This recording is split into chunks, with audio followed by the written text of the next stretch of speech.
Welcome to this presentation of Population at the Speed of Life. Since this is mainly a visual presentation, let's start with some eye candy. Our region in 1950. Fast forward to 2010, 60 years of growth at the speed of life. Hi, I am John Lamb, producer and presenter of Population at the Speed of Life.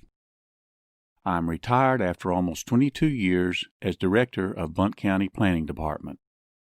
I am also president of East Tennessee Quality Growth, or ETQG, covering the 16 counties shown on the map.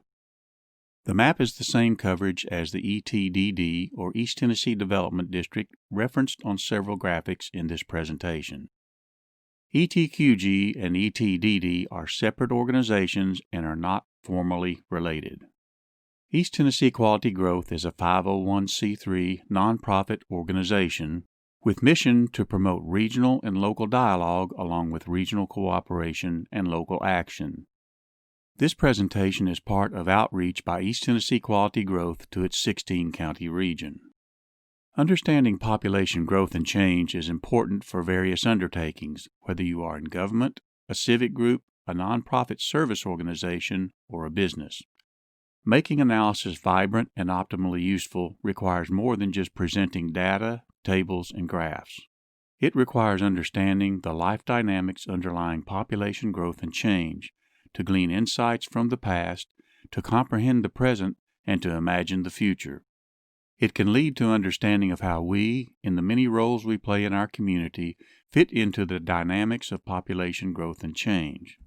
It also allows consideration of how the values we hold and apply in our lives and in our communities shape the population we and following generations are born into, live and age through, and exit when our time comes.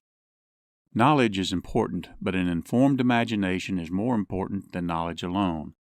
My goal is to engage your imagination and inform it as we consider growth and change of our population over more than 170 years. Using the most recent available census in 2010, the 16-county regional population numbered 1,176,033 people. The most recent census estimate showed a growth of more than 70,000 people in 9 years. In answering the question of how did we get here, we must look at a trend over time. This was the trend of regional population over 110 years, from about 323,000 in the year 1900, growing more than threefold to greater than 1 million in the last two population counts in 2000 and 2010. There were limited local data for analysis of population dynamics prior to about 1950, but a deeper resource of local data from 1950 onward.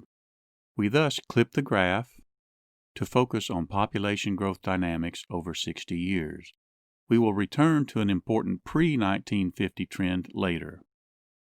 To understand the dynamics of growth, the difference in population between census counts provides a start. In this initial instance, the regional population grew by 33,760 people from 1950 to 1960. We can do the same calculations for each successive decade to discover the trend, and we can graph the results as decade population change. Note the variability. This reflected underlying dynamics or changes in the components of growth. The basic components of population growth or change were natural increase and net migration. Natural increase was based on the subcomponents of births and deaths, with positive natural increase resulting from more babies being born than number of people dying, and negative natural increase resulting from more people dying than babies being born. For immediate analysis, summary figures for natural increase were used, reserving consideration of the subcomponents to later.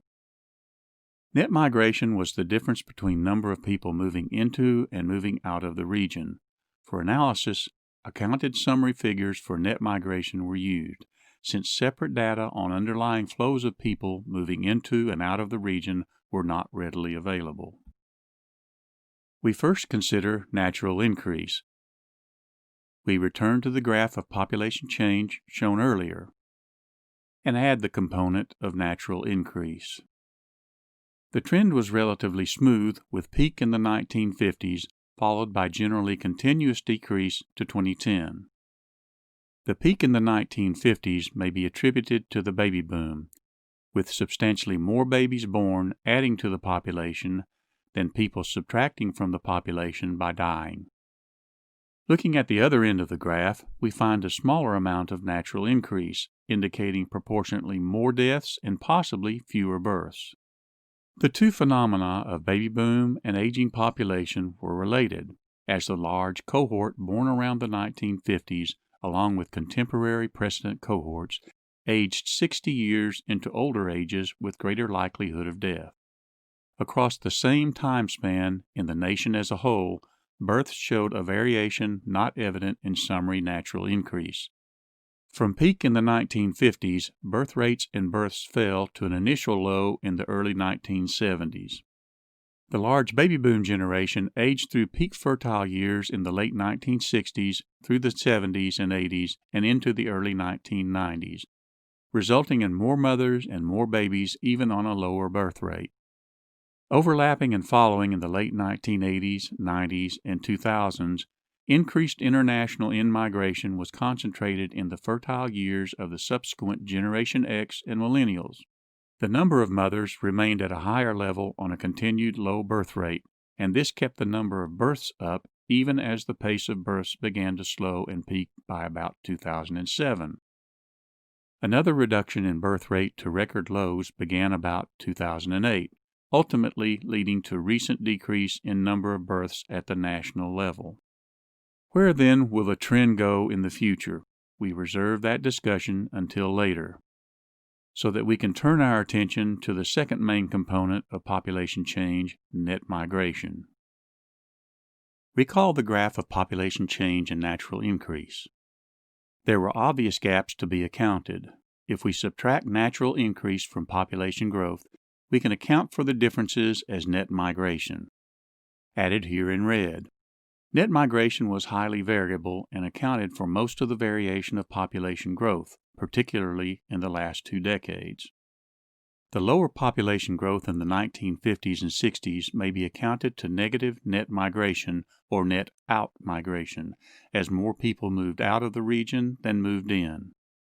The large increases in population during the 1990s and 2000s may be accounted to highest historical net in-migration, with more people moving into the region than out. Natural increase and particularly large baby boom births fueled growth in the 1950s and 60s, even as many people were leaving the region. This changed dramatically to net in-migration fueling growth in the 1990s and 2000s as natural increase waned. Another underlying shift across the decades was notable. The out-migration of the 1950s and 60s was due in part to people moving out of rural areas, with agriculture reaching the end of a long-term decline as employment generator. In contrast, the large in-migration of the 1990s and 2000s was concentrated in the urban and suburban areas of the region, across most ages, and included retirees coming from outside the region. So, what may the future of net migration look like? We can add that to the question we had before on the future of natural increase. And we can begin to find answers as we consider population estimates published by the U.S. Census Bureau each year, extending our analysis from 2010 to the most recent estimates for 2019. Armed with this information, we can begin to imagine a near future. The trend of growth continued from 2010 to 2019. As before, we can calculate the differences between estimates to show population change for the 9 years of the sequence. Notice the dip and then rise of the trend. The dip and rise was predominantly defined by variation in net migration, a continuation of migration as the dominant driver in population growth identified earlier for 1990 to 2010. Now consider natural increase. In previous slides, analysis was limited to aggregate figures. The Census Bureau provided a 9-year trend of births and deaths to 2019, allowing us to consider the underlying components of natural increase directly. Consider first the number of babies born into the population each year. The trend splits the sequence with slight increase in number to midpoint, followed by slight decrease in number from midpoint to end.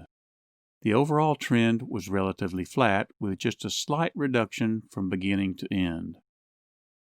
The number of people dying each year showed a different pattern, of substantial increase over the 9-year sequence. Graphing the two together provides a summary basis for calculating natural increase. The first 3 years showed births greater than deaths, or positive natural increase adding to population growth. The remainder of the years showed deaths greater than births, or negative natural increase reducing population growth. Graphing the summary figures for natural increase shows a defined trend, downward from positive to negative. This continued the long-term historical trend of decrease from 1950 to 2010.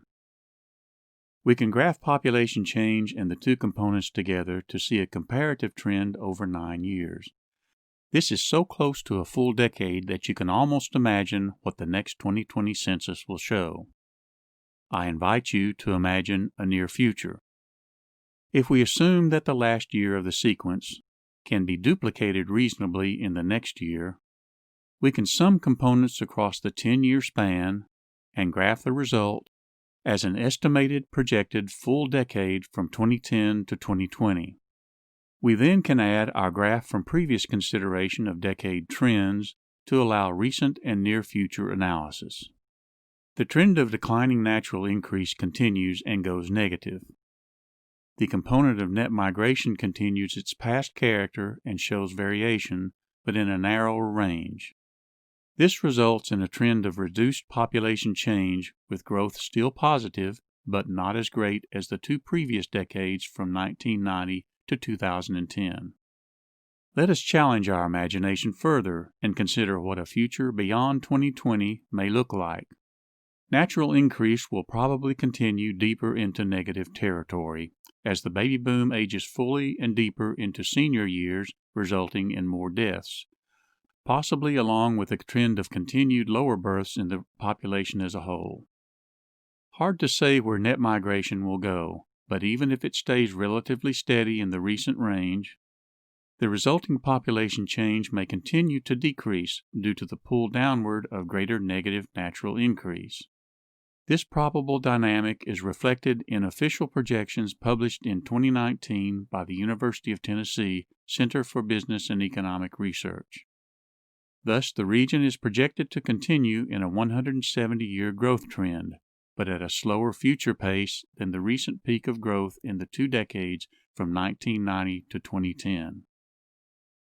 In the following analysis of age characteristics of population, we will use generations as markers. This was the trend in U.S. births along with generations by birth year.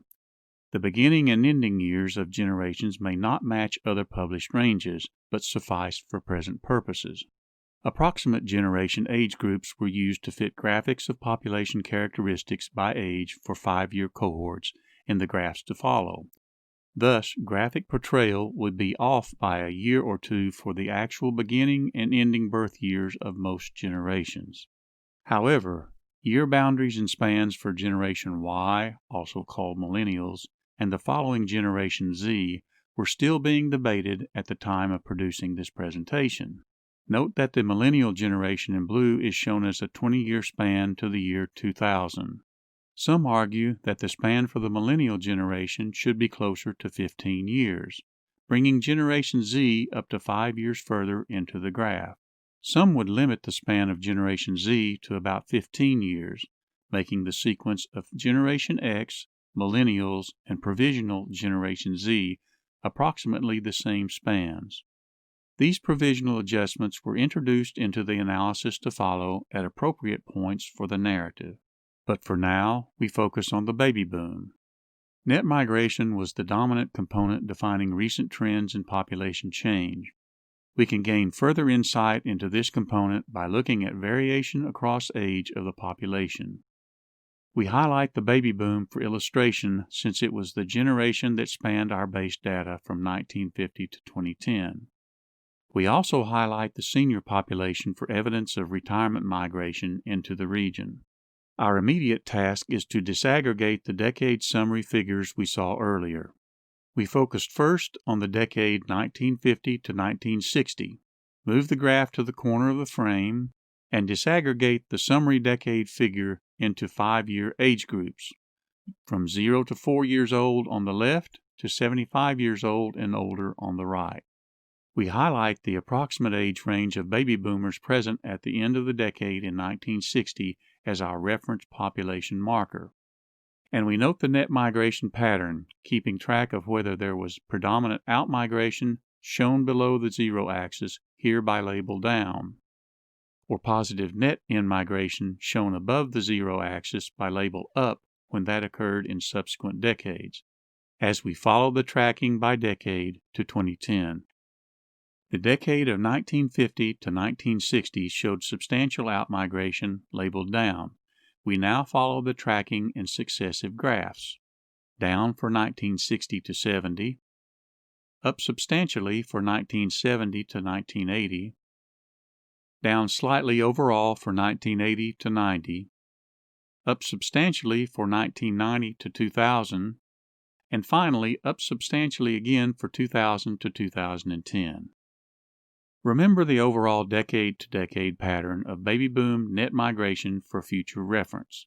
Down, down, up, up. As meanwhile we turn to consideration of the senior population and retirement migration. The American Association of Retired Persons, or AARP, begins mailing information to individuals as early as their 50th birthday, and seems to ramp up at age 55. 60 years old is considered by some as an early retirement age. However, traditionally, age 65 has been the indicative age for retirement and Social Security benefits, and 65 has become the standard starting age for defining the senior population. For some of the following analysis, the ages from 55 to 64 were presented as extended context for narrative. Traditional retirement age is highlighted on the graph of net migration by age from 1950 to 1960. Note that overall net migration was positive but very small for age 65 and older, and net migration was negative in similar but diminishing pattern to younger age groups for ages 55 to 64. Fast forward to the decade 2000 to 2010. Showing strong net in-migration for the senior years age 65 and older, and also strong net in-migration for the extended ages from 55 to 64. In the decade from 2000 to 2010, seniors accounted for 18% of total net migration in the region, and accounted for 14% of total population growth. At net count, about 1 in 7 new people was an in-migrating person 65 years or older by end of decade. This provided evidence that our region was a retirement destination. Using the extended ages of 55 and older, net migration accounted for 28% of total population growth. At net count, more than 1 in 4 new people migrated into the group that was age 55 and older by the end of the decade. This was important since this additional population aged 55 to 64 in 2010, some of whom may have been early retirees, aged to become seniors by 2020, adding to the existing senior population that aged in place from 2010 to 2020.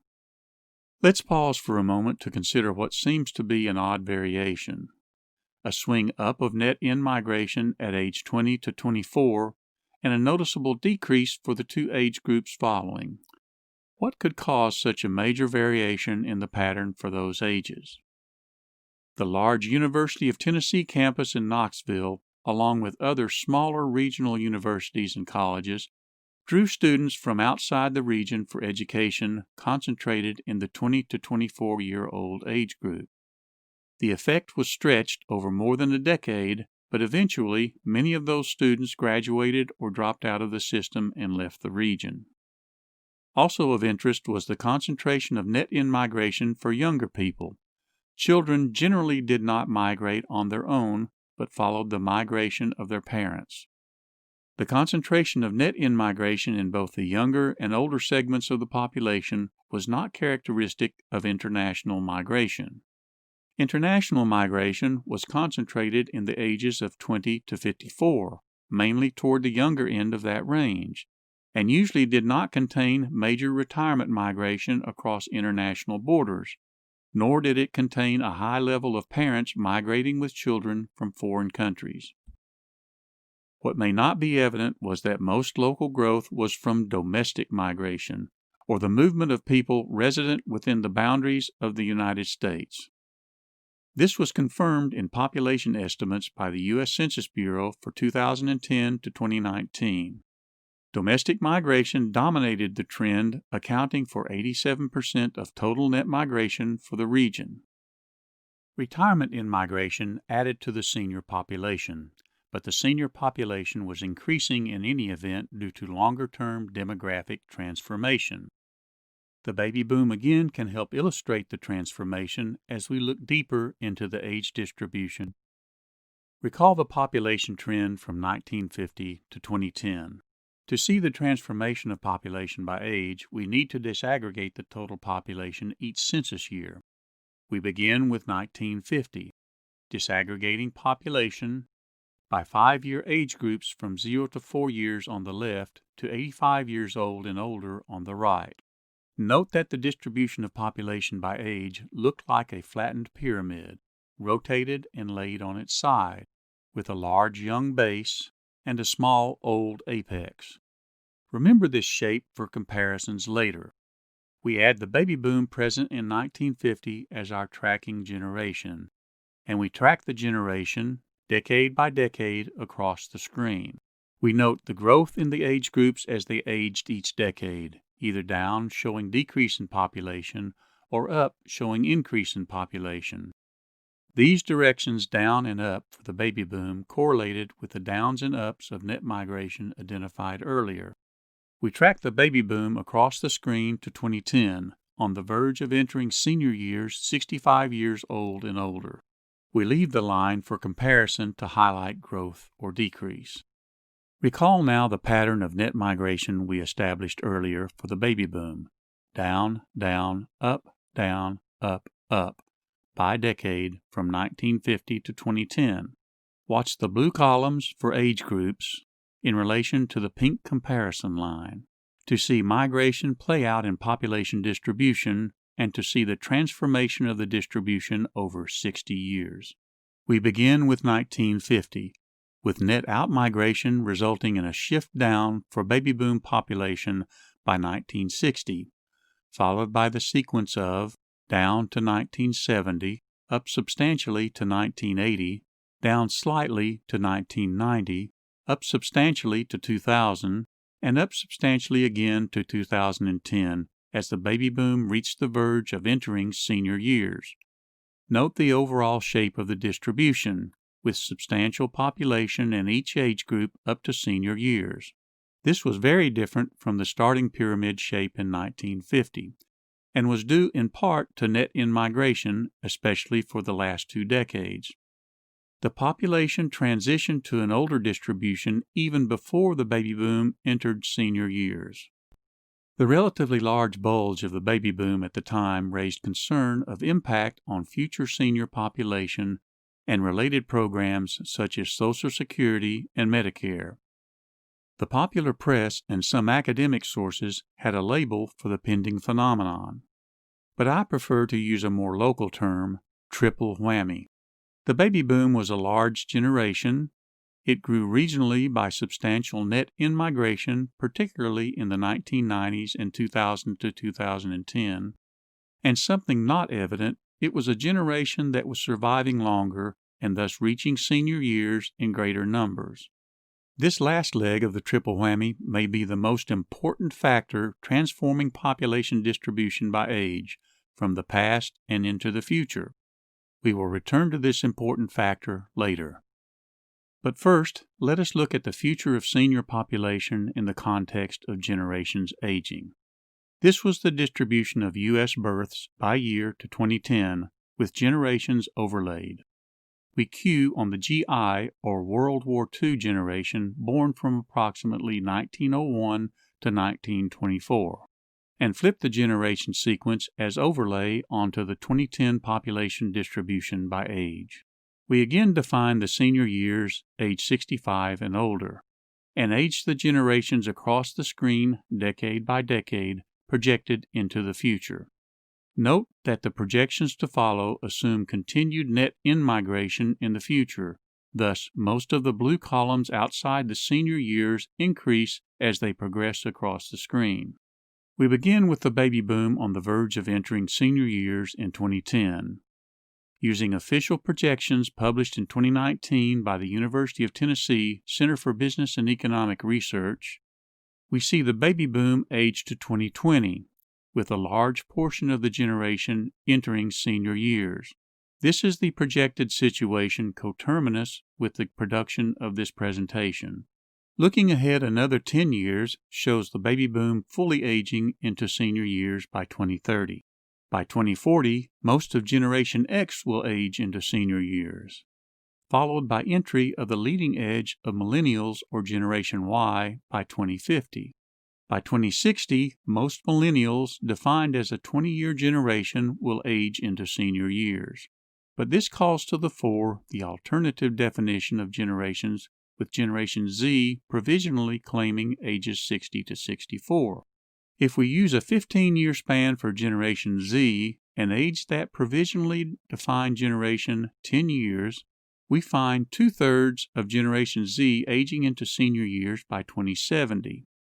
The teens and young adults of Generation Z present today in 2020, including those that may in-migrate into that generation over the decades, will be future additions to the senior population, and will maintain overall population transformation as an older distribution 50 years hence. We can now dig deeper to show the trend of senior population growth as percent of total population to highlight the dramatic transformation of the population distribution over 120 years. This is the trend of senior population from 1950 to 2010 and projected to 2070. The graph shows continuous increase with a noticeable rush as the relatively large baby boom ages into senior years from 2010 to 2030. The total population also continues growing. To gain more comparable numbers, we can take the percentage of seniors to total population, resulting in a graph illustrating relative growth. The percentage of total population accounted to seniors age 65 and older rose continuously from 1950 to 2010. The population was aging even before entry of the baby boom into senior years.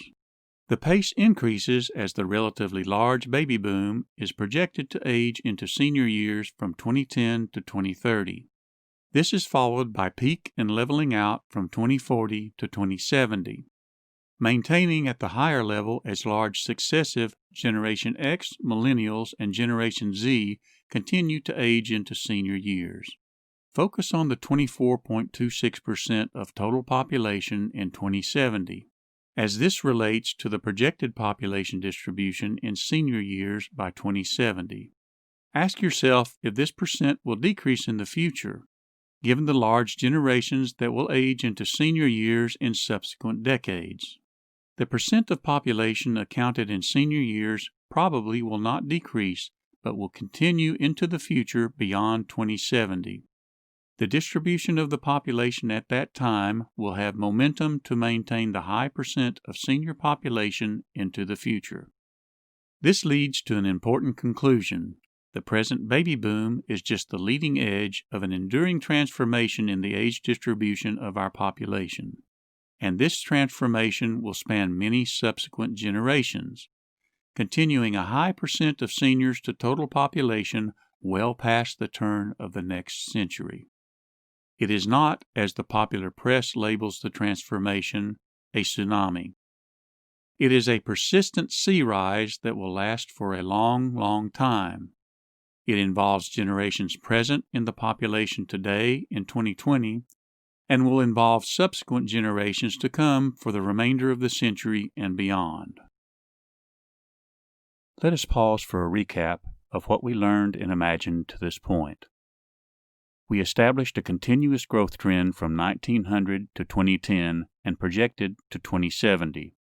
Most of our initial analysis focused on the years 1950 to 2010 to illustrate underlying growth dynamics of natural increase and net migration. Natural increase showed a trend of decrease, while net migration was more varied and was the stronger determinant of population change decade to decade. We used our imagination to extend analysis to 2020 and the near future to show that deaths would begin to outnumber births and natural increase would drop to negative, providing a drag on the still prime determinant of population growth, net migration. Projections indicate that the population will still grow, but at a pace less than that seen recently from 1990 to 2010. Along with all of this, we saw a transformation of the population, with seniors aged 65 and older accounting for a progressively greater percentage of the total population, leveling off after aging of the baby boom, but with momentum through many generations to carry the transformation into the future and beyond the turn of the next century. What was not as apparent in the aging transformation was a powerful factor which had its origins as far back as the turn of the century in 1900. Nationwide, people undertook to improve public health, medicine, nutrition, education, and overall prosperity. These and other improvements combined to extend lives and push deaths to older ages. The underlying trend was summed in the very important demographic component of population growth and change: survival. We got a heads up when we identified surviving longer as the third leg of the impending triple whammy, with the baby boom on the verge of entering senior population in 2010. To facilitate consideration of this important factor, we use a series of U.S. survival functions every 10 years from 1900 to 2000. The graph portrays expected survival of a cohort born in a given year, here 1900, assuming the death rates by age at the time. In reading the graph, the numbers reflect percent of total population expected to survive by year of age. As example, in 1900, you would expect 80% of the babies born would survive to age 5. That means that you would expect 1 in 5, or 20% of babies born in 1900, to die before age 5. The graph is essentially the inverse of the death rate. As the graphs progress decade by decade in following frames, the movement of the graph line will go up, though some may perceive a bulge progressing to the upper right. In any event, the movement tracks a continuous improvement of survival over 100 years.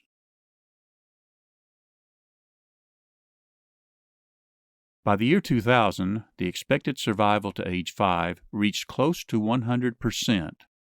This reflected a great leap of improvement from expected 1 in 5 deaths in 1900 to less than 1 in 100 deaths by 2000.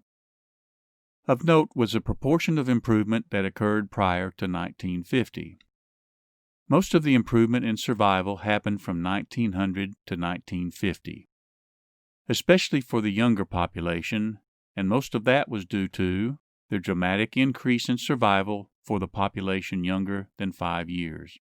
There also was a cumulative improvement of survival across all ages, such that a baby born in the year 2000 could expect to greet a near 100% year-to-year survival well into its adult life, and expect its cohort to survive to age 50 and older in high numbers.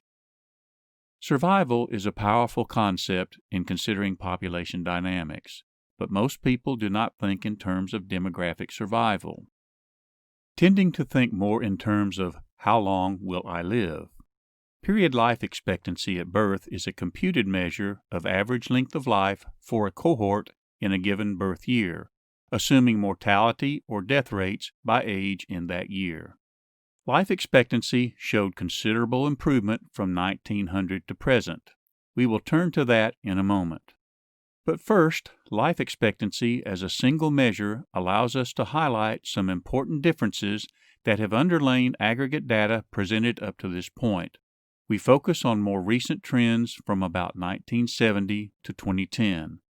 There was substantial difference in life expectancy between white and black segments of our population, showing a narrowing over time, but with the white population living on average about 4 years more than the black population in 2010. In contrast, Hispanic and Asian Americans lived on average about 3 and 6 years more than the white population, and thus 7 and 10 years more than the black population. Another important difference was between male and female. Females had a longer life expectancy than males. This was true for both white and black segments of the population, with white and black females outliving both white and black males.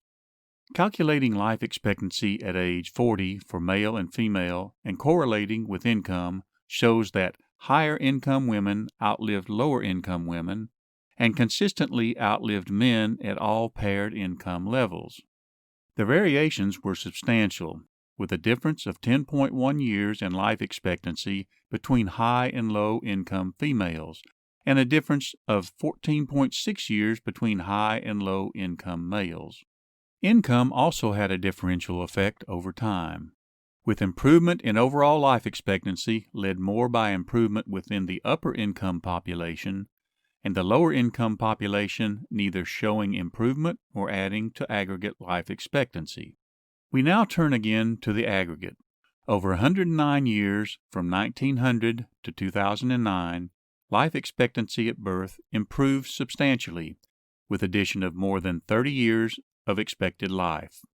We got to this point in two distinct jumps. First, a relatively rapid improvement with much variation to about 1950. Second, a pivot to slower improvement with less variation off the trend line. This was consistent with the trends we saw earlier in survival, pre-1950 to post-1950. The trend had momentum to more recent times with some variation. Recent trends showed a downturn drift from 2013 to 2018, which reversed by 2019. But just as the flu epidemic in 1918 temporarily affected life expectancy at the time, so may the present epidemic of COVID-19 also cause a temporary variation through increased deaths. However, the longer-term trend will probably continue improvement, with projected addition of 10 years by the turn of the century. Might the projections be conservative? Can the future hold more? Assuming successful breakthroughs in medicine and aging research, some speculate that many in the youngest generations present and being born today may routinely live to 100 or even 120 years old. Not only would this maintain the transformation of our aging population, but also may intensify it in the future. To this point, we have focused on the interrelated dynamics or mechanics of population growth. I want to switch gears now and focus on other less obvious factors. Imagine values and purpose as important underlying factors driving population growth, particularly the value of health. Health is important in sustaining survival and lifespan, and is thus important in the life dynamic of population growth. Health is a central value and may be broadly defined. The profession of public health often refers to an aspirational definition that dates back more than 70 years. Health is a state of complete physical, mental, and social well-being, and not merely the absence of disease or infirmity. The profession of city and county planning also incorporates health as part of its purpose, exemplified in the purposes of the general plan defined in Tennessee state legislation dating back almost 100 years, to best promote the health, safety, morals, order, convenience, prosperity, and welfare, often shortened to health, safety, and welfare. Welfare was an old term that developed different meaning over time. The broader term well-being from public health may serve better in present discourse. We noted earlier that life expectancy varied by gender, race, and income. This was related to variations in health and well-being, and also showed broad geographical variation. In particular, the South, as context for East Tennessee, ain't too healthy. Tennessee and many other southern states fall below the national average for life expectancy. Tennessee ranks down 45 out of 50 states. The reduced life expectancy of Tennessee population is related to incidence of obesity and inactivity. Obesity and inactivity are linked to higher incidence of serious diseases that can lead to earlier deaths and thus lower life expectancy. The incidence of obesity in Tennessee showed a dramatic shift over the years, being less than 10% of the population in 1985, jumping to greater than 30% by 2010. Some call this an epidemic that is adversely affecting the health of a large portion of the population. The epidemic goes hand in hand with inactivity of the population, with Tennessee again showing adverse ranking along with other southern states. So, what is the prescription for better health and longer life? Dr. Bob Overholt of the local public television health and medicine show recommends exercising, eating properly, getting a good night's sleep, and including laughter in your life. Exercise in particular is important and can have beneficial effect on health and well-being comparable to a blockbuster drug. And it can be an inexpensive prescription that includes routine activities of daily life in our communities. Health is related in many ways to our built environment in which we undertake the routine activities of daily life in our communities, and is an important part of quality growth. This is recognized in the profession of city and regional planning, particularly planning for active communities that can harvest the health benefits of exercise. The profession of public health also recognizes the importance of the built environment in sustaining well-being, and there is a growing literature on how we can build our communities to enhance health. The Tennessee Department of Health has recently launched a Built Environment and Health program, which recognizes that how we build our communities is tied to primary prevention of disease and infirmity. Let us now tie things together and exercise our imagination. Imagine generations connected, with each older generation improving well-being and survival, and improved well-being and survival progressively greeting each new generation. We start with the survival curve for 1900 and overlay generations of interest at the time. The unnamed three predecessor generations span ages in which they would have impact on the health and well-being of their contemporary and future population. The named lost generation was too young to have much impact at the time, but would come of age during World War I to take their literary moniker and impact in the next century.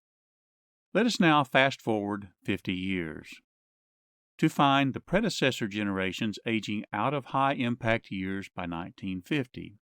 With the lost generation in their prime, along with the GI or World War II's greatest generation, and the early years of the silent generation that would come of age at the end of World War II and shortly after.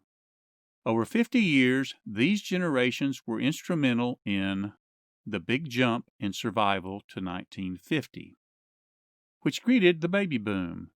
The accomplishments of at least 6 previous generations boosted the health, well-being, and survival chances of the large new generation being born around 1950.